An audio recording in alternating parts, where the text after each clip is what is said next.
Alors, on est ici, Oui. dans ta ferme. Oui, exactement.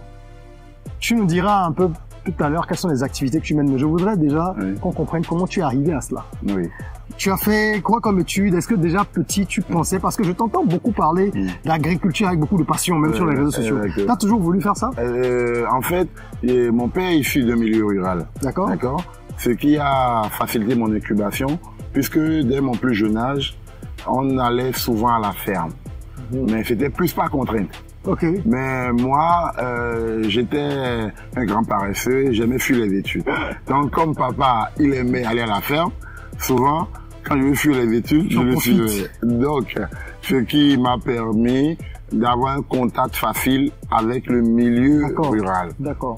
Et finalement, après un bac D, après quelques échecs universitaires, j'ai finalement fait un master 1 en transport et logistique que j'ai encore laissé tomber pour faire une formation sur l'élevage des poulets chers, puisque papa était foncièrement contre le fait qu'on aille vers l'élevage, vu que c'était l'élevage local et les animaux ne donnaient pas rapidement. Donc, pas ça rentable. Puisque c'est quand ça va finir de grandir et puis tu vas pouvoir vendre pour subvenir à tes besoins. Donc de ce point de vue, il était encore contre le fait que je veuille me donner à l'élevage. Mais finalement, on s'y est mis, on a fait nos preuves. Et toi et moi, on s'est rencontrés également. Bien sûr. Et à travers la Rock Academy, les gens m'ont découvert également. Et que tu as donné une formation qui est disponible sur la plateforme, sur l'élevage des poulets de chair, localement produits.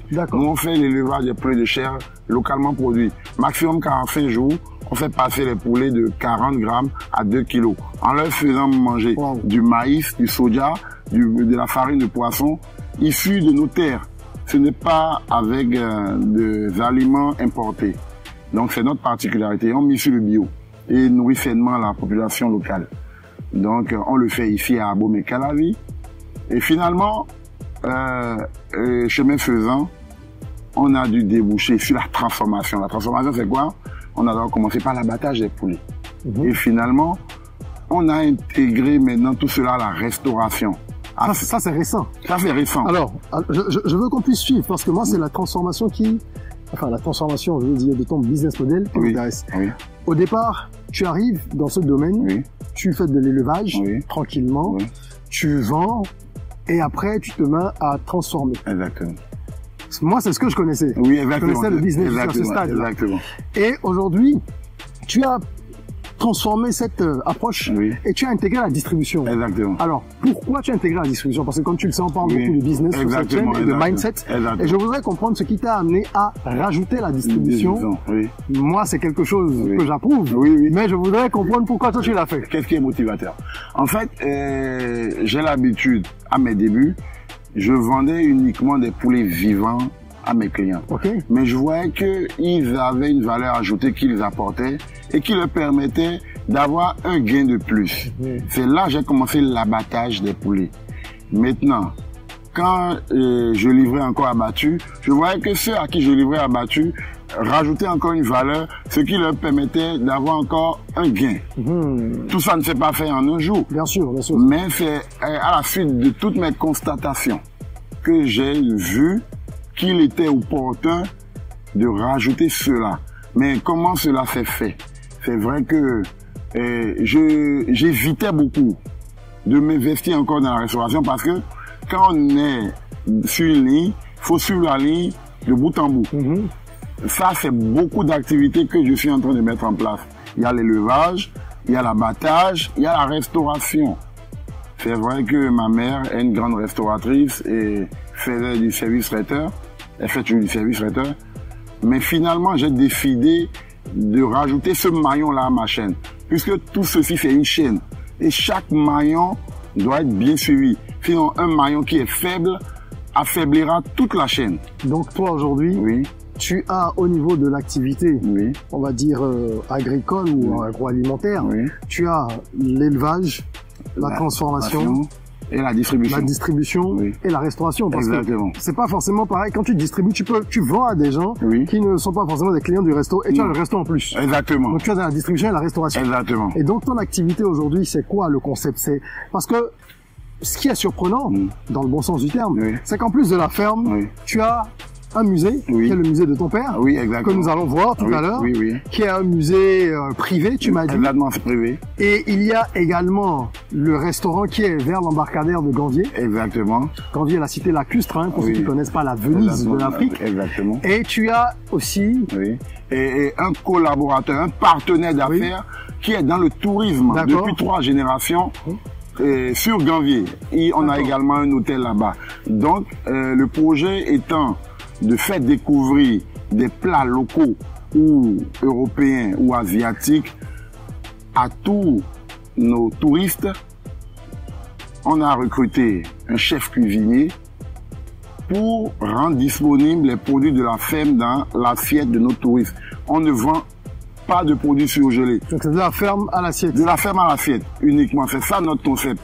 Donc, nous, on a la plupart du temps des touristes. Même les locaux peuvent venir manger chez nous. Nos plats, on commence à partir d'un certain prix. Et en fonction des plats spéciaux que vous demandez, on peut vous proposer ça à un certain prix. Donc, nos plats sont accessibles à toute la population, que ce soit locale ou expatriée.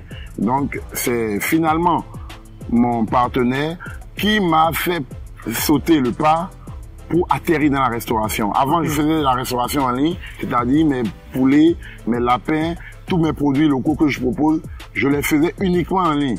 Mais quand il m'a proposé de prendre la place de la restauration dans son tourisme, eh bien, j'ai sauté sur l'occasion. C'est ce qui m'a conduit vers la restauration. Donc aujourd'hui, globalement, c'est une offre intégrée. Une offre intégrée, proposez. Exactement. Lui, il gère le tourisme parce que c'est une affaire de famille chez eux. Ils ont déjà des clients, ils ont un circuit touristique. Exactement. Enfin, un circuit plus que touristique. Ils ont un circuit qui permet de faire venir des touristes. Exactement.